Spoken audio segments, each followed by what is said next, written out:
Assalamualaikum warahmatullahi wabarakatuh.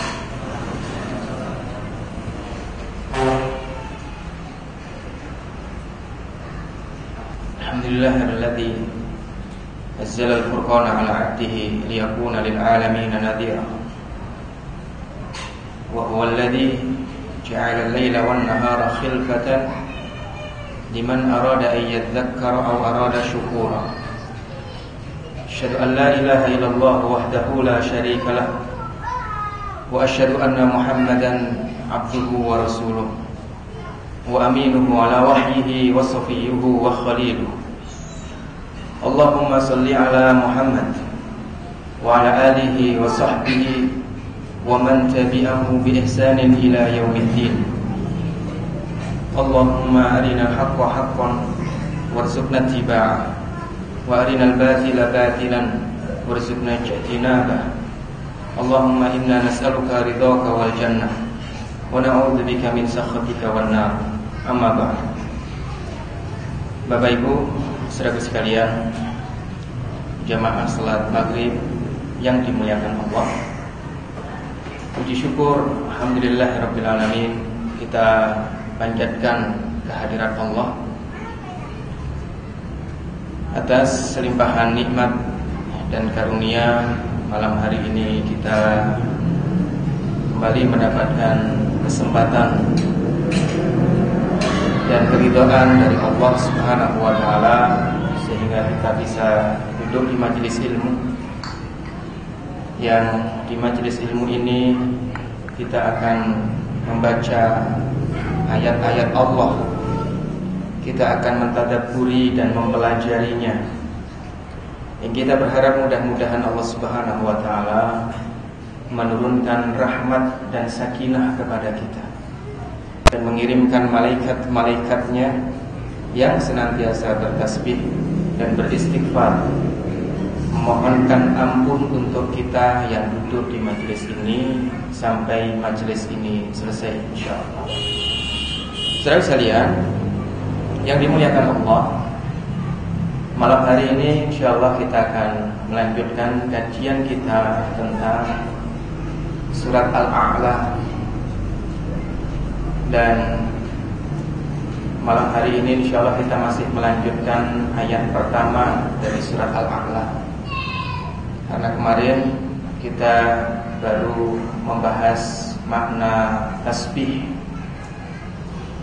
Makna tasbih itu seperti apa. Dan hari ini insyaallah kita akan masih membahas tentang bertasbih, mensucikan nama Tuhan kita yang maha tinggi.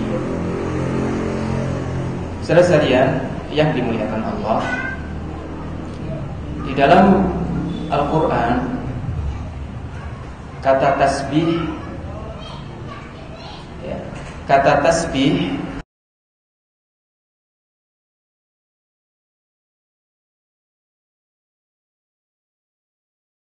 Allah Subhanahu wa taala, ya, seperti subhanallah, tasbih. Setelah itu lafzul jalalah, Allah Subhanahu wa taala. Dan terkadang tasbih ismillah, setelah tasbih itu tidak langsung lafaz Allah, tapi ism, nama Tuhanmu, seperti surat Al-A'la yang sedang kita bahas. Itu tidak sabbihillah atau sabbih lahu, tidak, tapi sabbih isma rabbik, bertasbihlah, mensucikan nama Tuhanmu. Jadi tasbih nama Allah. Yang pertama tasbih, kemudian langsung Allah. Dan yang ketiga, dalam Quran itu terkadang kata tasbih, setelah itu kata li, baru kemudian Allah. Sabbaha lillah. Jadi ada sabbahallah, sabbaha ismallah, ada sabbaha lillah. Dan tiga-tiganya ada dalam Al-Quran, ya. Sabbahallah, sabbaha ismallah, yang terakhir sabbaha lillah. Sabbahallah, saudara sekalian yang dimuliakan Allah Subhanahu wa taala. Sabbahallah sebagaimana dalam firman Allah, innal ladzina 'inda rabbika la yastakbiruna an ibadatihi yusabbihunahu wa lahu yasjudun.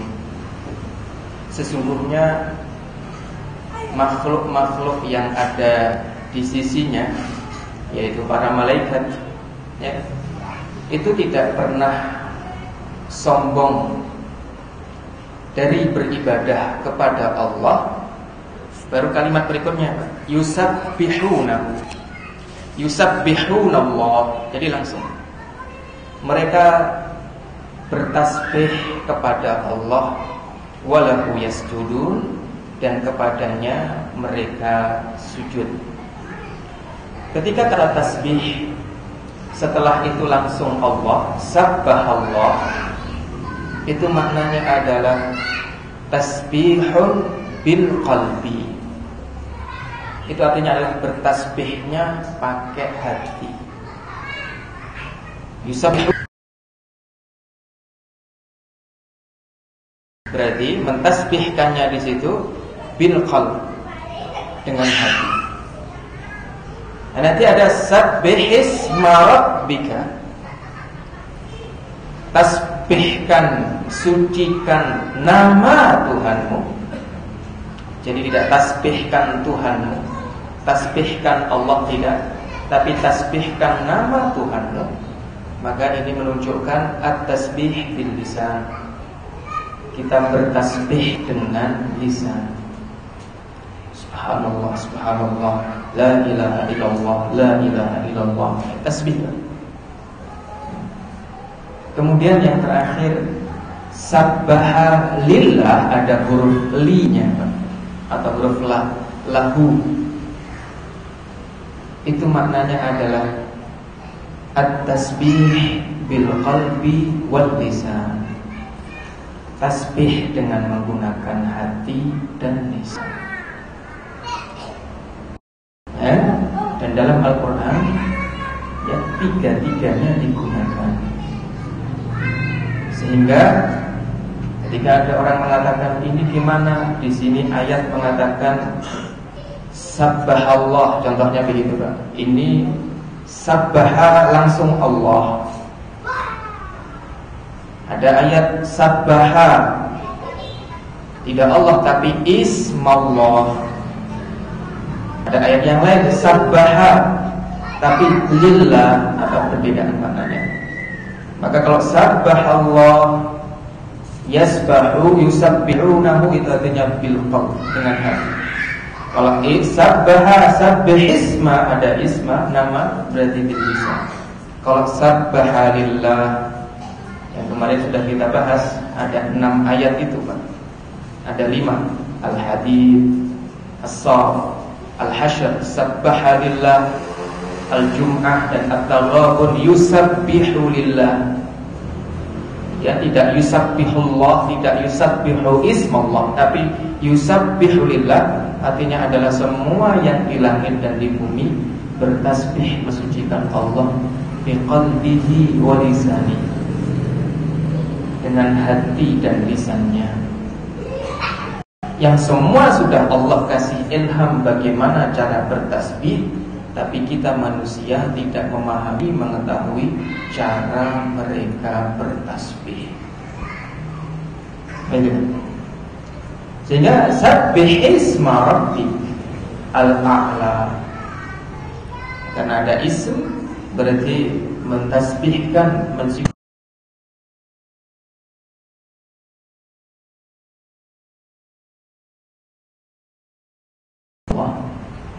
Tasbih itu adalah tangga pertama kita mengenal Allah. Tangga pertama orang yang mengenal Allah adalah mentasbihkannya, mensucikannya. Ya. Ketika orang mengenal bahwa Tuhan di alam semesta ini hanya satu, yaitu Allah. Ya, maka ketika dia berikrar la ilaha illallah, tidak ada Tuhan selain Allah, maka dia sedang bertasbih, dan itu tangga pertama orang itu kenal dengan Allah. Nanti ada tangga kedua, tangga berikutnya. Setelah mensucikan, setelah itu apa? Maka tangga berikutnya nanti mulai dari ridho, gitu kan? Ya. Kemudian cinta, kemudian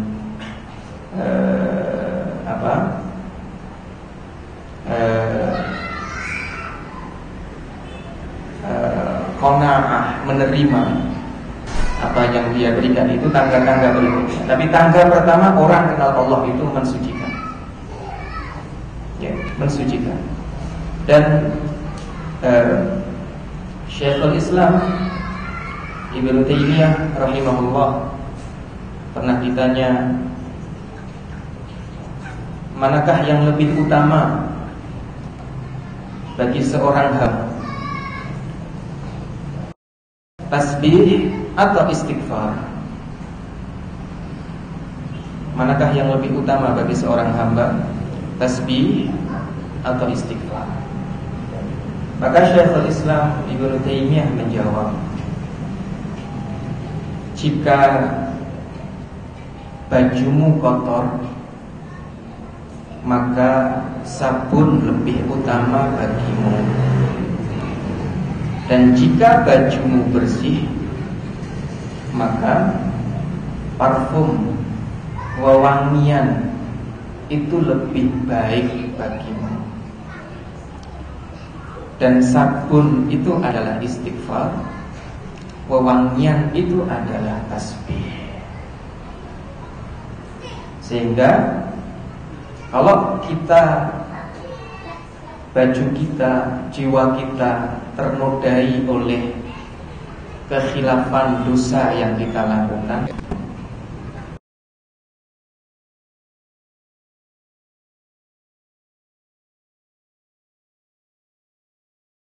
adapun setelah kita memohon ampun dan Allah mengampuni kita, maka yang utama adalah memperbanyak tasbih. Karena itu adalah wewangian orang-orang yang dipilih oleh Allah Subhanahu wa ta'ala. Dan berikutnya, saudara sekalian yang dimuliakan Allah,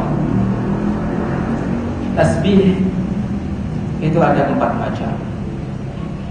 Tasbih itu ada 4 macam. Yang pertama adalah tasbihul dzat, mensucikan zatnya Allah. Yang kedua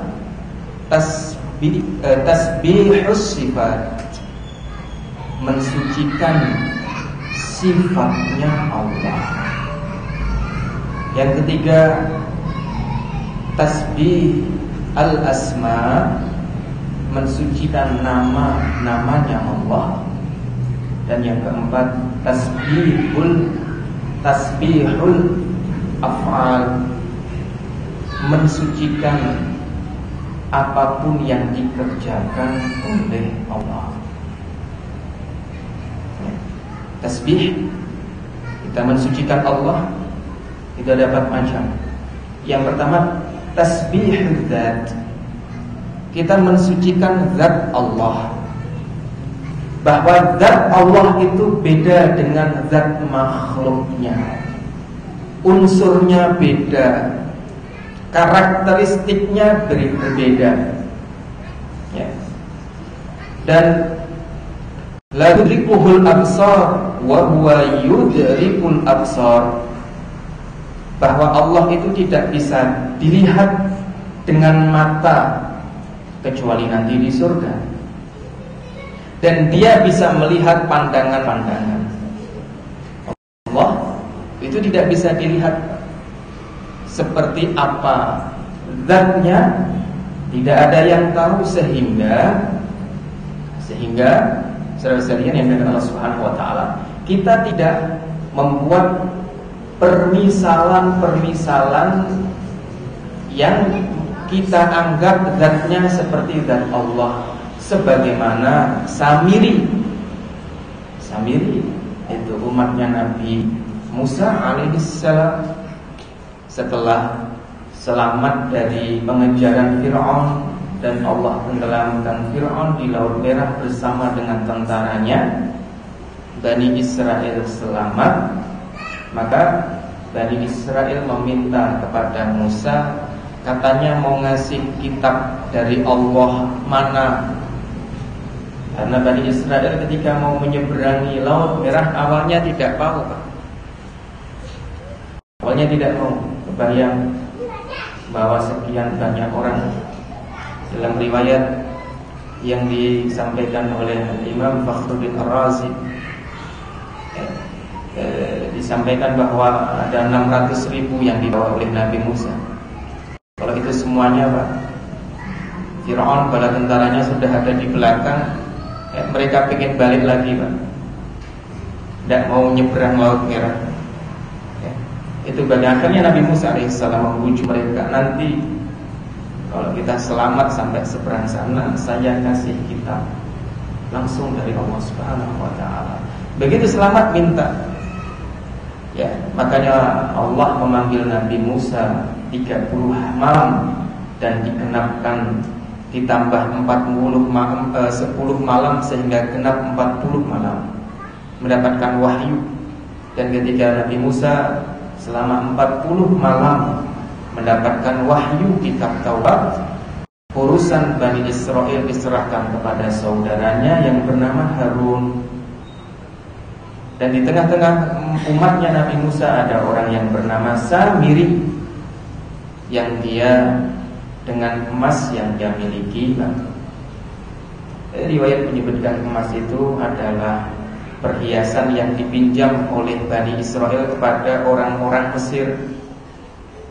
Dipinjam, akhirnya emas itu dilebur menjadi patung sapi yang ketika tertiup angin mengeluarkan suara dan mengatakan kepada teman-temannya, hadhihi ilahukum, ini adalah Tuhan kalian yang pantas untuk disembah.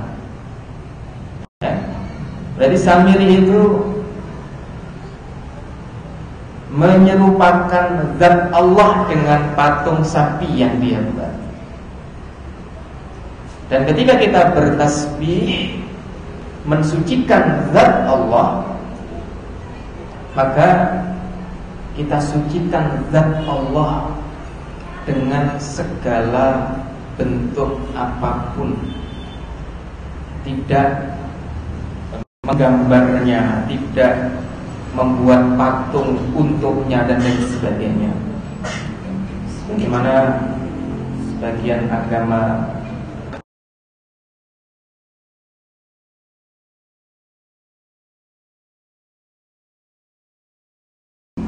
zat Tuhannya seperti itu.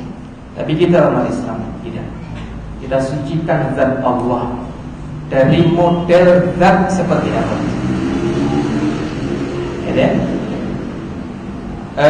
La tudrikuhul absar. Kenapa kita sucikan zat Allah? Kenapa tidak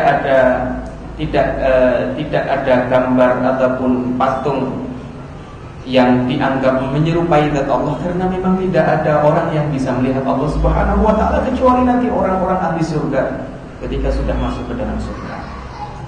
Bahkan Rasulullah Muhammad sallallahu alaihi wasallam ketika melakukan Mi'raj ke Sidratul Muntaha, ya, setelah itu bercerita kepada para sahabat, dan para sahabat bertanya, hal ra'aita rabbak, apakah ketika itu engkau melihat Tuhanmu? Kata para sahabat. Rasulullah menyampaikan, nurun ana arah, ya, cahaya yang bisa saya lihat. Hanya cahaya yang bisa dilihat, Pak. Ya. Dan dalam athar disampaikan bahwa cahaya itu adalah hijabnya Allah, penutup, ya, yang kalau itu terbuka maka akan terbakar semua yang bisa dilihat oleh Allah dan tidak ada yang tidak bisa dilihat oleh Allah. Maka semuanya akan terbakar. Wa hijabuhu nur, hijabnya adalah cahaya. Ketika tidak ada yang bisa melihat, maka bagaimana ada orang yang bisa menggambarkan? Ya. Makanya nanti Pak, ya, nikmat paling besar yang hanya akan diberikan kepada orang-orang yang bertakwa ketika masuk ke dalam surga adalah melihat wajah Allah Subhanahu wa taala. Wujuh yauma idzin nadhirah ila rabbiha nadhirah. Wajah-wajah hari itu senang gembira karena bisa melihat wajah Tuhannya, orang-orang yang bertakwa. Baik, itu tasbih zat, kita sucikan zat Allah dari segala bentuk penyerupaan dengan zat makhluknya. Yang kedua, tasbihus sifat, kita mensucikan sifatnya Allah. Kita tetapkan sifat Allah, kita tetapkan semua sifat-sifat yang telah Allah tetapkan dan ditetapkan oleh Nabi-Nya.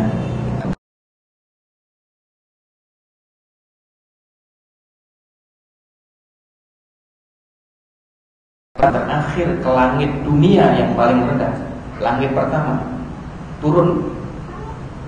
Ya. Seperti apa turunnya? Bagaimana pendengarannya? Bagaimana penglihatannya? Sam'uhu basaru seperti apa?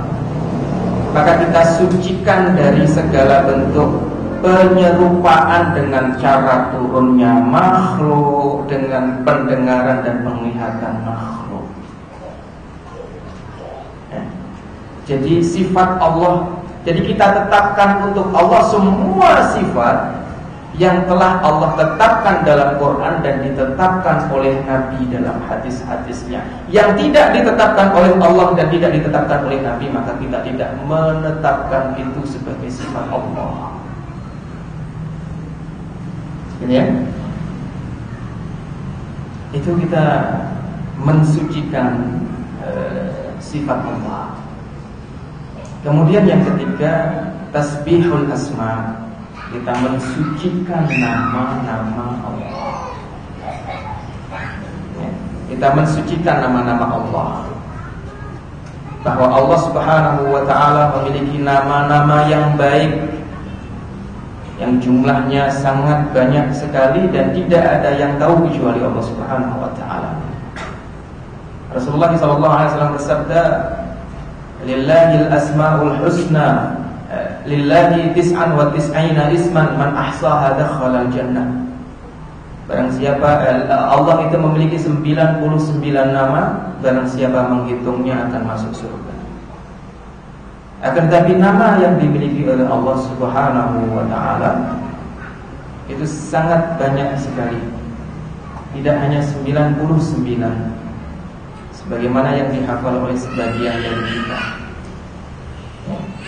Makanya Rasulullah SAW ketika berdoa berkata dalam doanya, As'aluka bikulli ismin huwa lak sammaita bihi nafsak aw anzaltahu fi kitabik aw 'allamtahu ahadan min khalqik aw ista'tharta bihi fi 'ilmil ghaibi 'indak.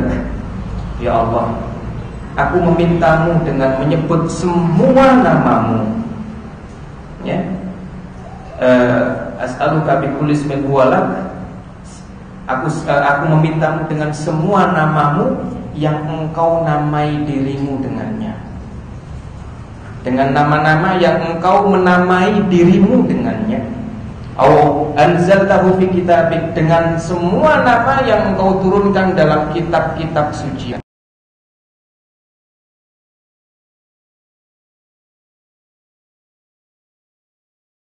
Sebagian orang yang sebagian orang lain tidak mengetahui. Awis ta'tsarta bihi fi ilmil ghaibi 'indak, atau nama-nama yang tidak engkau turunkan dalam kitab sucimu, tidak pernah engkau ajarkan kepada semua hambamu, tapi engkau simpan sebagai ilmu ghaib di sisimu. Artinya ada nama-nama Allah. Ya, ada nama-nama Allah yang terdapat dalam Al-Quran, ada nama-nama Allah yang terdapat dalam kitab Taurat, dalam kitab Zabur, atau dalam kitab-kitab yang Allah turunkan sebelumnya. Ada nama Allah yang Allah ajarkan kepada orang pilihannya yang tidak diajarkan kepada manusia yang lain. Ada nama Allah yang Allah Subhanahu wa ta'ala tidak ajarkan kepada siapapun, sehingga hanya Allah yang tahu nama itu. Ya, sehingga kita mensucikan nama Allah Subhanahu wa ta'ala dari semua bentuk kekurangan. Allah Subhanahu wa ta'ala Rahim, ya, sangat penyayang, yang penyayangnya, saudara sekalian, yang penyayangnya berbeda dengan makhluk yang berkasih sayang. Berbeda, ya. Allah Subhanahu wa ta'ala Latif, lemah lembut. Ada orang yang lemah lembut, sifatnya juga Latif, namanya juga Latif, ya. Maka Allah yang Latif berbeda dengan orang yang punya sifat Latif itu. Walaupun sama-sama memiliki sifat atau memiliki nama Latif, yang maha lemah lembut. Kalau ada makhluknya seperti Rasulullah SAW, Allah berikan sifat, Allah berikan nama kepada Rasulullah dari namanya. Surat At-Taubah ayat 128, laqad ja'akum rasulun min anfusikum azizun 'alaihi ma 'anittum harisun 'alaikum bil mu'minina raufur rahim. Muhammad itu kepada orang beriman sangat lembut, sangat penyayang. Rauf namanya Allah, Rahim namanya Allah. Ya, tapi raufnya Allah berbeda dengan raufnya Rasulullah, bahkan lebih tinggi. Rahimnya Allah beda dengan rahimnya Rasulullah, bahkan lebih tinggi. Tidak sama. Bahkan Rasulullah SAW bisa rahim, bisa rauf karena rahmatnya Allah Subhanahu wa ta'ala. Fabima rahmatin minallahi linta lahum. Muhammad, hatimu bisa lembut sehingga engkau bisa bersikap lembut.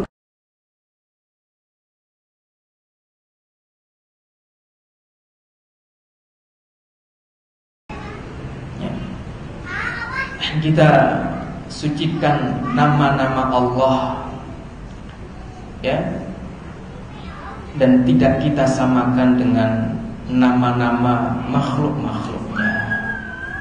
Kemudian yang keempat, tasbihul af'al. Kita mensucikan apa-apa yang Allah kerjakan, ya.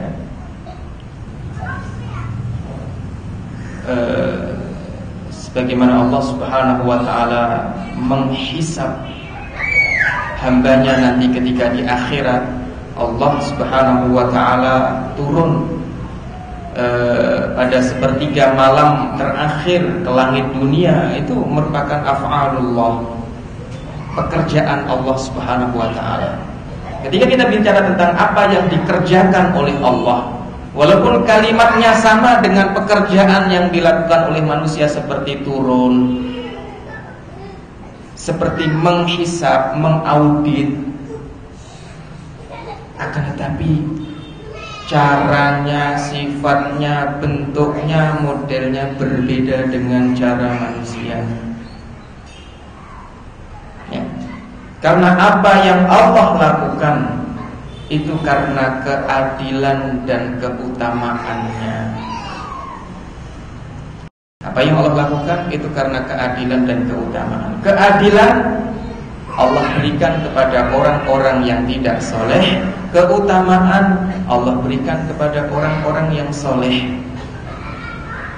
Surga ada karena keutamaan Allah, neraka ada karena keadilan Allah. Mengapa demikian? Karena manusia itu ada 3 kelompok.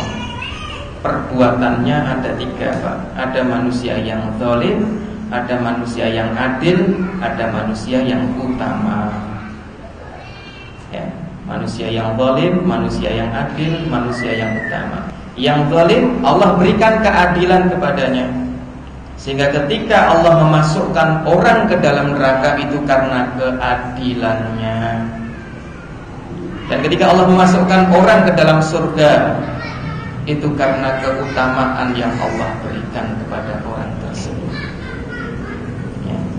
Oleh sebab itu, saudaraku sekalian yang dimuliakan Allah, 4 hal ini, zatnya Allah tidak sama dengan zatnya makhluk. Sifatnya Allah tidak sama dengan sifat.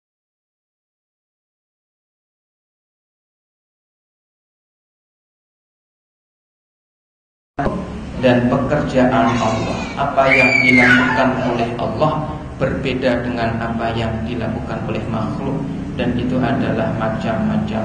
Kita mentasbihkan Allah Subhanahu wa ta'ala. Berikutnya, kaifa nusabbih. Lalu bagaimana kita mensucikan Allah? Lalu bagaimana cara aplikasi kita bertasbih? Kalau tadi jelas Pak, kita mensucikan zat Allah jelas. Tapi bagaimana cara kita bertasbih? Apakah cukup membaca subhanallah? Subhanallah bagian dari tasbih, tapi tasbih tidak hanya subhanallah. Sebagaimana pertemuan sebelumnya sudah kita bahas luasnya makna tasbih, luasnya makna mensucikan Allah itu seperti apa. Mensucikan Allah dengan tasbih itu bisa kita lakukan dengan 3 tahapan. Seperti yang disampaikan oleh para ulama, kita mensucikan Allah itu dengan 3 tahapan. Tahapan pertama adalah at-tahaqquq. Kita mensucikan nama Allah, itu tahapan pertamanya adalah kita mensucikan Allah, itu artinya adalah kita hadirkan semua nama-nama Allah semampu kita. Kemudian kita dengarkan ayat-ayat Al-Quran yang berbicara tentang nama-nama itu, dan kita lihat pengaruh dan bekas dari nama-nama itu pada alam semesta. Karena semua alam ini bertasbih memuji Allah. Jadi kita kumpulkan semua nama-nama Allah yang kita semampu kita, ya. Kita kumpulkan nama-nama Allah semampu kita. Kemudian kita dengarkan ayat-ayat Al-Quran berbicara tentang nama-nama itu, dan kita lihat efek nama-nama itu dalam kehidupan alam semesta. Sehingga untuk melakukan itu, kita akan melakukannya dengan 3 tahap. Tahap pertama adalah tahaqquq. Tahaqquq itu artinya adalah memastikan bahwa nama-nama itu adalah nama Allah yang ditetapkan di dalam kitab suci Al-Quran atau ada dalam hadis Nabi. Jangan membuat nama-nama sendiri untuk Allah. Pastikan Pak,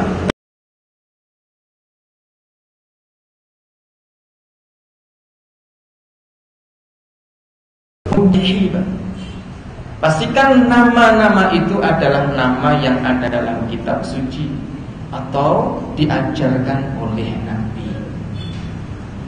Jangan sampai memanggil Allah dengan nama yang itu bukan namanya. Kalau kita memanggil orang dengan nama yang itu bukan namanya, mungkin orang itu bisa marah. Akhi, panggil saya dengan nama saya bukan itu. Makanya Allah berfirman, walillahil asmaul husna fad'uhu biha. Allah itu punya asmaul husna, panggillah dia dengan nama-nama itu. Artinya jangan panggil dengan nama-nama selain nama-nama yang telah ditetapkan oleh Allah dan Rasulnya. Jadi kita pastikan Pak, bahwa nama-nama itu adalah nama yang ditetapkan oleh Allah dan Rasulnya. Gitu ya? Setelah kita memastikan contohnya kata Latif, Khabir, Rahman, Rahim, itu ada dalam Al-Quran, ada dalam hadis. Setelah pasti, maka tahapan yang kedua, Contohnya kita ingin mensucikan nama Latif, atau kita ingin mensucikan nama Khabir, Basir, ya. Setelah kita pastikan nama itu ada dalam kitab suci dan sunnah, maka tahapan berikutnya adalah at-ta'alluq. Kita cintai nama-nama itu, kita senangi nama-nama itu, ya. Dan kalau kita mencintai sesuatu, katsuratikruhu, maka kita akan banyak menyebut nama itu, ya. Kalau Laila Majnun itu mengatakan uhibbul lail wa akrahun nahar. Saya itu senangnya malam, saya tidak suka siang. Karena ketika ditanya mengapa engkau suka malam, maka Qais mengatakan karena dalam kata malam, lail, itu ada nama kekasihku Laila. Kalau nahar, siang, tidak ada nama lailnya, padahal nama kekasihnya adalah Laila. Walillahil mathalul a'la, walaupun Allah punya permisalan yang lebih tinggi daripada sekedar Majnun dan Laila. Tapi begitulah orang yang mencinta, Pak. Dia senang dengan namanya. Bahkan Qais, ya, Qais ketika berada di wilayah yang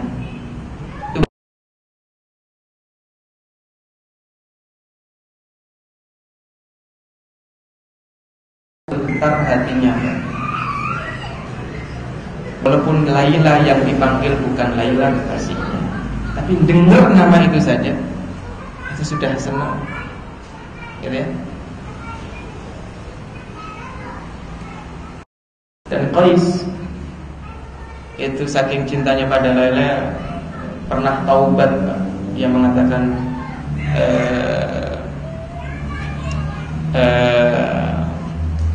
alam aqul laka ya qalbu anni wahai hatiku, alam ta'had ilayya ya qalbu anni in tubtu min hawa Laila tatu.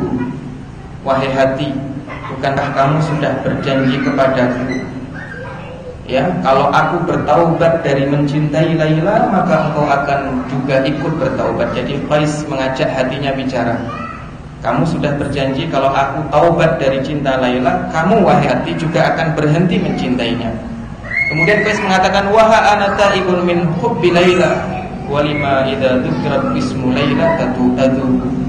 Lihatlah, sekarang aku sudah taubat dari mencintai Laila, tapi hatiku, mengapa setiap kali disebut nama Laila engkau meleleh? Hub, cinta. Jadi walillahil mathalul a'la, dan Allah memiliki permisalan yang lebih agung, lebih mulia daripada ini. Akan tapi begitulah orang yang mencintai, Pak. Katsura dzikruhu, banyak menyebut namanya. Ini namanya saja senang, Pak. Ya, namanya saja senang. Rasulullah SAW pernah mengirim seorang sahabat untuk memimpin rombongan Sariyah. Sariyah itu adalah kelompok kecil yang dikirim, kadang untuk perang, kadang untuk memata-matai. Jadi ada ghazwah, perang Nabi itu ada dua, Pak. Satu ghazwah itu kelompok perang yang Nabi ikut di dalamnya. Sariyah itu kelompok perang yang Nabi tidak ikut di dalamnya. Rasulullah pernah mengirim salah seorang sahabat untuk memimpin rombongan Sariyah, ya. Kemudian namanya pemimpin, Pak, selama dalam tugas maka dia harus menjadi imam. Dan selama menjadi imam tidak ada yang dia baca kecuali Fatihah dan Qul huwallahu ahad. Jadi Masya Allah, apakah sahabat ini gak hafal surat yang lain? Hafal, karena dia pemimpin dan Nabi selalu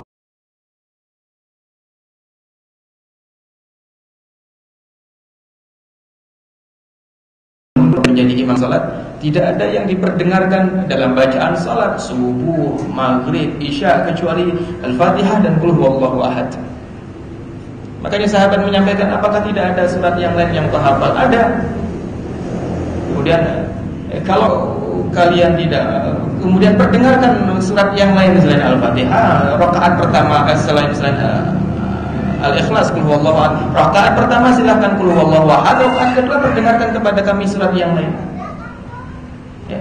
Maka dia mengatakan, saya akan tetap membaca qul huwallahu ahad. Kalau kalian mau, kalian jadi makmum. Kalau kalian tidak mau, kalian angkat imam sendiri, kemudian kalian suruh menjadi imam. Kemudian sahabat yang lain, karena begitu Pak ketaatan kepada pemimpin yang ditunjuk oleh Rasulullah, mereka lebih memilih untuk bersabar. Ya, sholat selama berhari-hari bahkan berminggu-minggu cuma diperdengarkan Al-Fatihah sama qul huwallahu ahad. Ya, kami akan bersabar sampai kita pulang ke Madinah, akan kami adukan engkau kepada Rasulullah. Begitu tiba di Madinah, maka semua sahabat dalam rombongan perang itu mengadukan pemimpinnya kepada Rasulullah. Ya Rasulullah, pemimpin kami Masya Allah orang baik, hafalan Qur'annya tetap dipuji Pak, cuma yang kami kurang berkenan, berminggu-minggu kami cuma dibacain surat Al-Ikhlas dalam sholat. Akhirnya Rasulullah panggil pemimpinnya, panggil fulan. Pemimpinnya dipanggil dan ditanya, ya, apakah betul yang dilakukan, yang disampaikan oleh sahabat-sahabatmu betul wahai Rasulullah? Mengapa engkau melakukan? Gitu ya. Sahabat itu mengatakan, karena aku sangat mencintai surat ini. Ya, sangat mencintai surat ini. Ya. Kemudian Rasulullah bertanya, mengapa engkau mencintai surat ini? Maka sahabat itu mengatakan, karena di dalamnya ada nama Allah, ada sifat Allah, Ahad, As-Samad, lam yalid wa lam yulad. Ada nama Allah, ada sifat Allah, dan aku suka membacanya dalam salatku. Ya, maka Rasulullah SAW berkata kepada sahabatnya, hubbuka iyyaka iyyaha adkhalakal jannah. Cintamu pada nama Allah itu, cintamu pada nama Allah yang ada dalam surat Al-Ikhlas memasukkanmu ke dalam surga. Ya, ya. Jadi itu orang baru cinta nama dan sifatnya Allah yang ada di dalam surat Al-Ikhlas, dan cintanya bukan cinta ya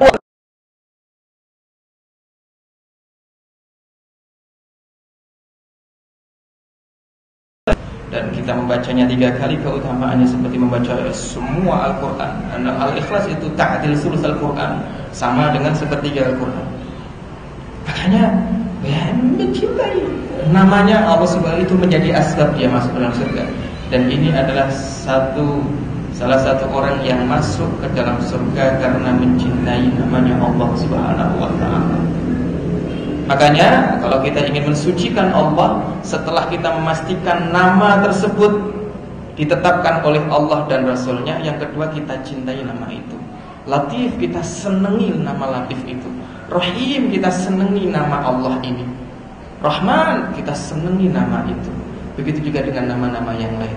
InsyaAllah pada pertemuan yang akan datang, setelah kita pastikan nama itu ditetapkan oleh Allah dalam Al-Quran dan Rasulullah dalam hadisnya, dan setelah kita cintai nama yang ingin kita tasbihi, yang kita ingin bertasbih dengannya, lalu apa yang ketiga setelah itu? Ya, lalu apa yang ketiga setelah itu? InsyaAllah akan kita lanjutkan pada pertemuan yang akan datang. Hadanallahu iyyakum ajma'in. Subhanakallahumma wa bihamdika, asyhadu an la ilaha illa anta, astaghfiruka wa atubu ilaik. Assalamualaikum warahmatullahi wabarakatuh.